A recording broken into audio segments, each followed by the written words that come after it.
Hello dear students, कैसे हो आप लोग। आई होप कि आप अपनी पढ़ाई काफ़ी अच्छे से कर रहे होगे और साथ ही साथ में अपने लाइफ को एंजॉय भी कर रहे होगे।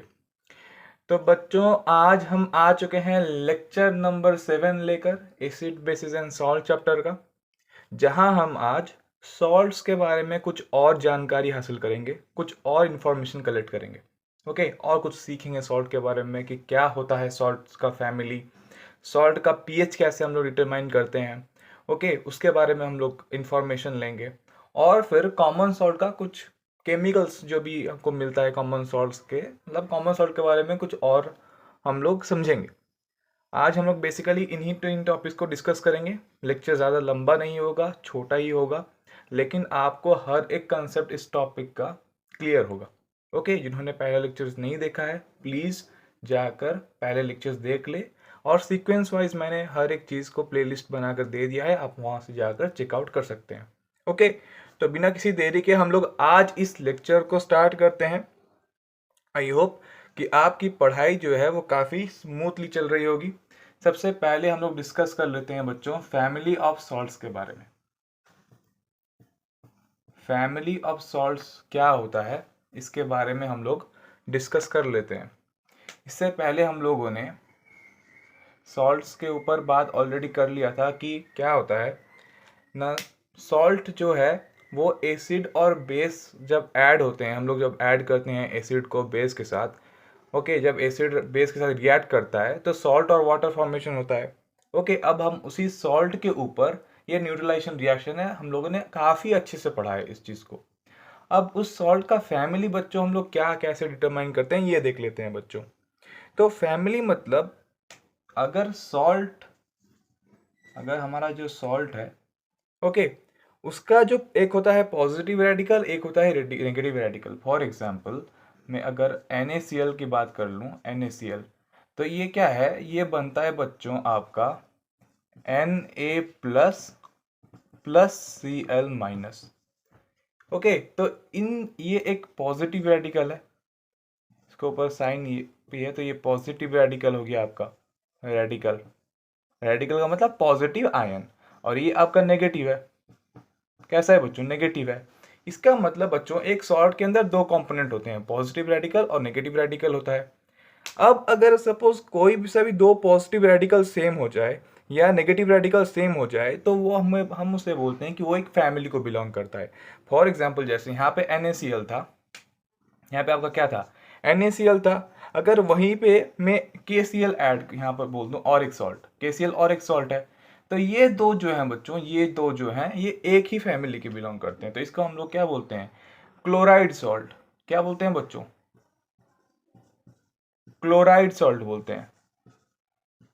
क्लोराइड सॉल्ट बोलते हैं। क्यों बोलते हैं बच्चों, क्योंकि इन दोनों ही सॉल्ट में जो नेगेटिव पार्ट है, नेगेटिव आयन जो है वो सेम है।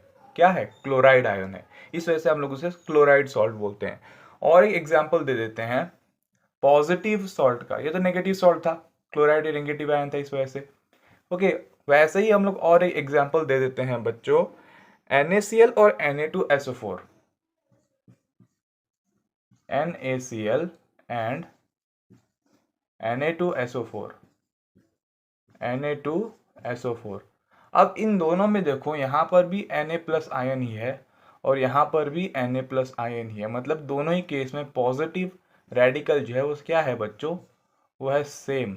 इस वजह से इसको हम लोग सोडियम सॉल्ट बोलते हैं। क्या बोलते हैं बच्चों, इस सॉल्ट का नाम होता है सोडियम सॉल्ट, क्योंकि यहाँ पे दोनों ही सॉल्ट में सोडियम आयन जो है वो क्या है बच्चों, सेम है। समझ में आया फैमिली ऑफ सॉल्ट्स के बारे में। हर एक सॉल्ट का दो कंपोनेंट होता है, एक आपका पॉजिटिव आयन होता है, एक आपका नेगेटिव आयन होता है। अगर पॉजिटिव आयन सेम हो जाए या तो नेगेटिव आयन सेम हो जाए दोनों भी सॉल्ट का, या फिर दो से ज़्यादा सॉल्ट का, तो हम लोग बोल देते हैं कि वो एक फैमिली से बिलोंग करते हैं। जैसे पहले केस में हम लोगों ने देखा कि दोनों में नेगेटिव आयन जो था, क्लोराइड आयन, वो सेम था, इस वजह से हम लोगों ने उसे क्लोराइड सॉल्ट बोल दिया। अब इस केस में हमने देखा कि पॉजिटिव आयन दोनों ही केस में सेम है, इस वजह से हम लोगों ने इसे सोडियम सॉल्ट बोल दिया। क्लियर, काफ़ी आराम से हम लोग हर एक कॉन्सेप्ट को बच्चों यहाँ पे समझते हैं। और देखिए हर एक कॉन्सेप्ट के ऊपर डिटेल वीडियो आया है, हर एक कॉन्सेप्ट के ऊपर, ताकि आपको फिर किसी भी तरह का कोई भी सा भी डाउट या फिर दिक्कत जो है वो ना हो। अब हम लोग बच्चों आज के दूसरे टॉपिक की ओर चल जाते हैं, जिसका नाम है बच्चों pH of salt. PH of salt. अब हम लोग बच्चों देखते हैं कि सॉल्ट जो बनता है उसका पीएच के ऊपर हम लोग क्या इंफॉर्मेशन कलेक्ट कर सकते हैं अभी के लेवल में। देखिए बच्चों, तीन तरह का सॉल्ट होता है। ओके, तीन तरह के जैसे पीएच होता है, मतलब एक होता है आपका एसिडिक सॉल्ट, एक होता है आपका बेसिक सॉल्ट और एक होता है आपका न्यूट्रल सॉल्ट। ओके, अब ये तीन तरह के सॉल्ट कैसे बनते हैं, अगर हमको सबसे पहले तो ये पता है कि जब एसिड एसिड इसको हम लोग अब ए से रिप्रेजेंट करेंगे। ओके, रिएक्ट करता है बेस के साथ, इसको हम लोग बी लिख देता हूं। ओके, तो ये क्या होता है, सॉल्ट एस लिख दिया, और वाटर, यही होता है ना न्यूट्रलाइजेशन रिएक्शन। जब कोई एसिड बेस के साथ रिएक्ट करता है तो ये सॉल्ट और वाटर देता है। मैं ए भी लिख दिया हूं ताकि आगे एसिड बार बार ना लिखना पड़े, इस वजह से। तो ये एसिड जब बेस के साथ रिएक्ट करता है तो सॉल्ट और वाटर देता है।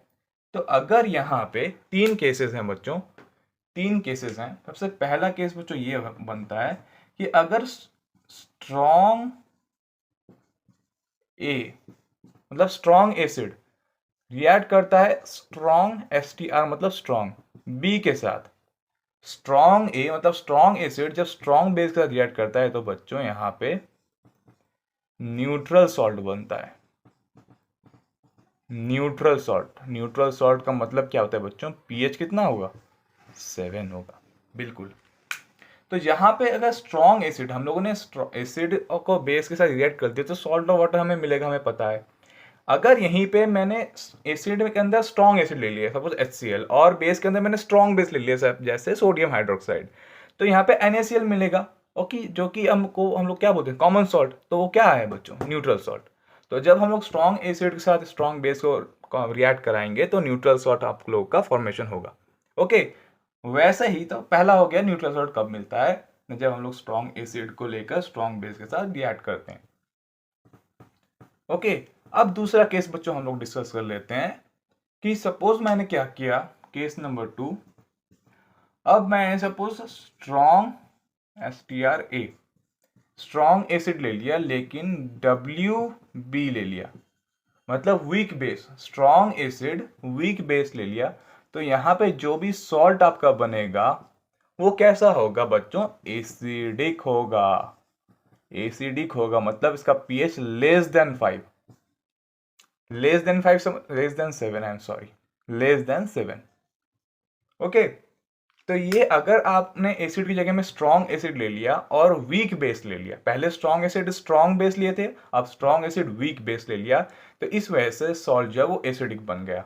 यहीं पे तीसरा केस, अगर मैंने वीक एसिड, WA का मतलब वीक एसिड ले लिया, और STRB ले लिया, मतलब वीक एसिड और स्ट्रॉन्ग बेस ले लिया, इस बार उल्टा कर दिया, तो मैंने यहाँ पे मुझे क्या मिलेगा, सॉल्ट हमको जो मिलेगा वो आपका बेसिक सॉल्ट होगा। बेसिक मतलब इसका पीएच जो है वो ग्रेटर देन 7 होगा। समझ में आया? मैं हर एक चीज़ को डिस्कस किया हूँ बच्चों। सबसे पहले हम लोगों ने तीन केसेस को कंसिडर किया। पहला, जब मैं स्ट्रॉन्ग एसिड और स्ट्रॉन्ग बेस को ऐड करूंगा तो मुझे जो सॉल्ट मिलेगा वो न्यूट्रल सॉल्ट मिलेगा। उसके बाद दूसरा, अगर स्ट्रॉन्ग एसिड और वीक बेस को मैंने ले लिया, स्ट्रॉन्ग एसिड सपोज NaCl ले लिया, वीक बेस सपोज मैंने कोई सा भी एक वीक बेस ले लिया। ओके, अब स्ट्रॉन्ग एसिड तो यहाँ पे ले ली मैंने, स्ट्रॉन्ग लिया है, लेकिन बेस तो यहाँ पे वीक लिया, इस वजह से जो सॉल्ट मिलेगा वो एसिडिक सॉल्ट मिलेगा, क्योंकि एसिडिक पार्ट ज़्यादा स्ट्रॉन्ग था। यहाँ पे स्ट्रॉन्ग बेस है, मतलब बेसिक पार्ट ज़्यादा स्ट्रॉन्ग था, इस वजह से बेसिक सॉल्ट बना। एसिडिक सॉल्ट मतलब पीएच लेस देन 7 है, बेसिक सॉल्ट मतलब पीएच ग्रेटर देन 7 है। समझ में आया ना? क्लियर? अब हम लोग थोड़ा सा इंफॉर्मेशन तीसरे पॉइंट के ऊपर ले लेते हैं, जिसका नाम है कि केमिकल्स फ्रॉम कॉमन सॉल्ट। अब ये तो ज़्यादा इंपॉर्टेंट, मतलब इतना ज़्यादा इंपॉर्टेंट टॉपिक नहीं है, बट होता क्या है ना, जो कॉमन सॉल्ट है, क्या होता है बच्चों कॉमन सॉल्ट? कॉमन सॉल्ट बच्चों क्या होता है, NaCl आपका, NaCl आपका कॉमन सॉल्ट होता है। कैसे बनता है, जब सोडियम हाइड्रोक्साइड रिएक्ट करता है HCl के साथ तो NaCl बन जाता है और आपका वाटर रिलीज हो जाता है। ओके, न्यूट्रलाइजेशन रिएक्शन, जब ये एसिड बेस के साथ रिएक्ट करता है तो सॉल्ट और वाटर देता है। क्लियर? और इसी को हम लोग कॉमन सॉल्ट बोलते हैं। अब बच्चों क्या होता है ना, सी वाटर जो होता है ना, सी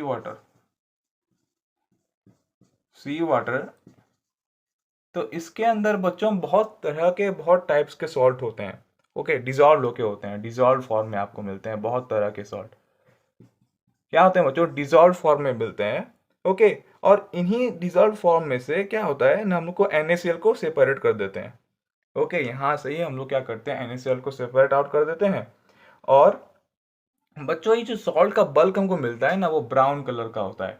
मतलब जो सॉल्ट डिपॉजिट होता है, ह्यूज अमाउंट में सॉल्ट डिपॉजिट होकर हमको मिलता है, वो किस कलर का होता है बच्चों? ब्राउन कलर का होता है। क्यों होता है बच्चों? इम्प्यूरिटीज की वजह से ब्राउन कलर का होता है, ड्यू टू इम्प्यूरिटी, गंदगी के वजह से ये ब्राउन कलर का होता है।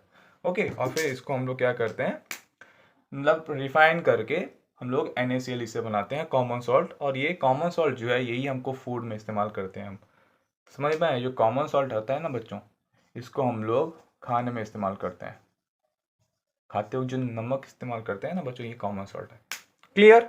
ओके, तो ये था बच्चों आज का लेक्चर, छोटा सा लेक्चर था, लेकिन कुछ कंसेप्ट वाली चीज़ें थी, जैसे आपका pH हो गया, ये बहुत इंपॉर्टेंट था, जैसे आपका फैमिली ऑफ सॉल्ट्स हो गया। ओके, तो थोड़ा बहुत कॉन्सेप्चुअल चीज़ें थी जो आपको आगे क्लासेस में बहुत हेल्प करेंगी। ओके, तो आप इसको रिवाइज करते रहें, अच्छी तरीके से पढ़ाई करते रहें। मिलते हैं आपको नेक्स्ट क्लास में, तब तक के लिए ऑल द वेरी बेस्ट।